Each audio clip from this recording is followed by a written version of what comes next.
Ladies and gentlemen, have you ever had to eat crow? You know, crow. As in, have you ever made a reasonably confident prediction about the future against your better judgment, especially if you generally know better than to try to predict what's going to happen, what the future holds, and then later on got proven wrong so spectacularly that you just had to admit defeat and just spoon and ladle out a nice, big, healthy, gigantic plate of crow and set it in front of yourself and put on a bib and everything and just chow down on that crow and just wallow in misery at how spectacularly wrong you turned out to be? Well, that's what your boy is doing right now, chowing down on that crow, because boy have I been proven wrong about Donald Trump. Not about the man's character, of course, or about the wisdom of the very idea of a Trump presidency, either for the Republican Party, for the United States of America, or for the world. Oh no, I stand by my convictions on that count. But I was horrifically wrong about the man's chances of winning the presidency, or even just the Republican nomination. Last summer, I made a very confident prediction when Trump first announced his candidacy and began immediately showing his behind by calling undocumented immigrants rapists and this, that, and the other. I said, can Donald Trump really be this stupid?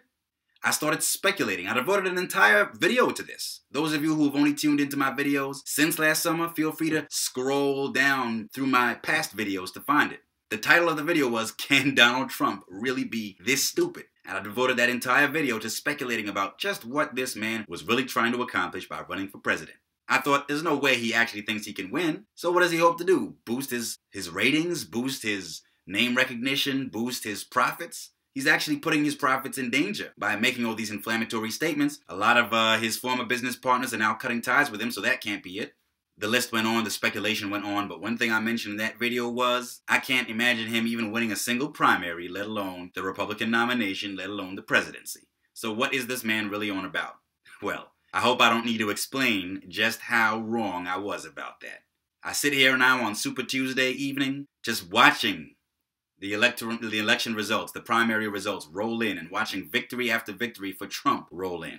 I can't believe things have really come to this pass.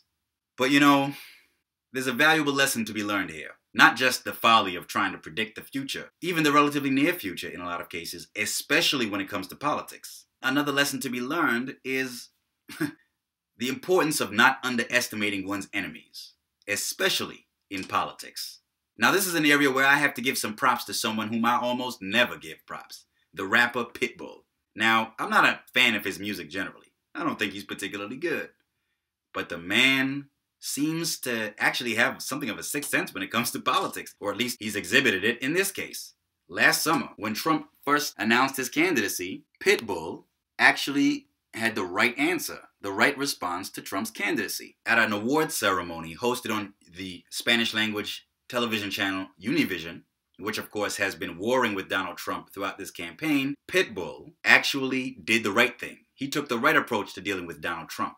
He did not underestimate him. In fact, I would venture to say that Pitbull may have been the first opponent of Donald Trump to take the threat that Trump represented seriously at a time when no one else was doing so. Certainly at a time when I wasn't, that's for sure. At this award ceremony, Pitbull actually said, Marco Rubio, step it up. Jeb Bush, step it up. Hillary Clinton, step it up. Donald Trump cannot be president of the United States. I have to give the man his propers. Pitbull, you called it. If only countless other political actors had been as smooth political operators as you are, as Pitbull was. I wish I had been as smooth an operator politically as Pitbull was. I wish I had been as wise. Well, there's a mistake that I'm not going to make again. And there's a mistake that I hope the Democrats don't make henceforth. Now, I heard earlier today on CNN that something like 20,000 former Democratic Party members, card-carrying Democrats, actually gave up their Democratic Party memberships and switched to either independent or Republican status in Massachusetts so that they could vote in the primary and vote for Donald Trump. Some of them were actually sincere Trump supporters, and the others were basically voting for Trump because they figured, haha, perfect, he's such an outrageous candidate, there's no way Hillary can lose against him. Let's make sure he wins the Republican nomination, and then Hillary will be a shoo-in for president. It's exactly that kind of complacency that has got the Republican Party in the state and in the position that it's in right now, and I hope for the sake of America and the world that the Democrats do not make that same mistake now. Last summer, almost no one outside of Trump's circle of supporters thought that he could possibly present a real challenge to the Republican establishment and actually win the Republican nomination. Well, look at us now. Now he's won a rollicking series of victories on Super Tuesday, and he's well on his way to doing just that, winning the Republican nomination. Well, there are some people who are already refusing to underestimate Trump. I actually just read last week an article at Current Affairs magazine online, in which they said, unless the Democrats run Sanders, a Trump nomination means a Trump presidency. The article, which I've linked underneath this video, went on to explain why they actually think Bernie Sanders would do a better job of opposing Trump in the general election campaign than Hillary Clinton would. Now, at least one acquaintance of mine has cavalierly dismissed this possibility. He says he can't imagine Hillary Clinton losing to Trump unless she's indicted over the email scandal sometime between now and Election Day. I cautioned him not to be so complacent. A lot of these kinds of predictions have proven wrong in American politics before. For example, in the fall of 2013, I remember a lot of liberals saying, no way the Republicans can possibly win back control of both houses of Congress. That is, keep control of the House and win back the Senate in 2014 after they've just screwed up so monumentally by voting to shut down the government in October 2013. Well, guess what ended up happening? Almost no voter was thinking about the shutdown on Election Day in November 2014, and the Republicans held on to the House and won back the Senate. Also, from my reading of the history of presidential campaigns, at this point in 1988, the smart money was on Michael Dukakis for Reagan's successor as president.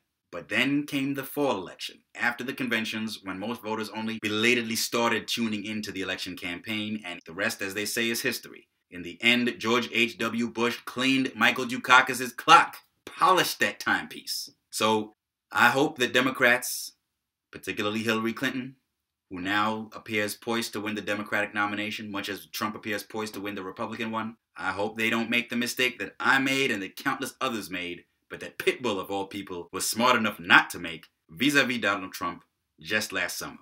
Ladies and gentlemen, my friends in the Democratic Party, do not make the same mistake that the rest of us made. Do not fail to take the threat of Trump seriously.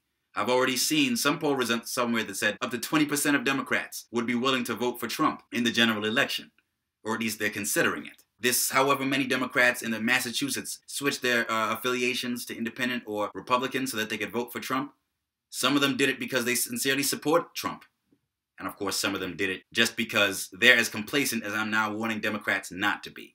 So Democrats, let me repeat the warning that Pitbull, that wise man, was smart enough to give us last summer, and that a lot more people should have heeded when they still had the chance. Do not facilely or complacently dismiss the threat that Donald Trump represents.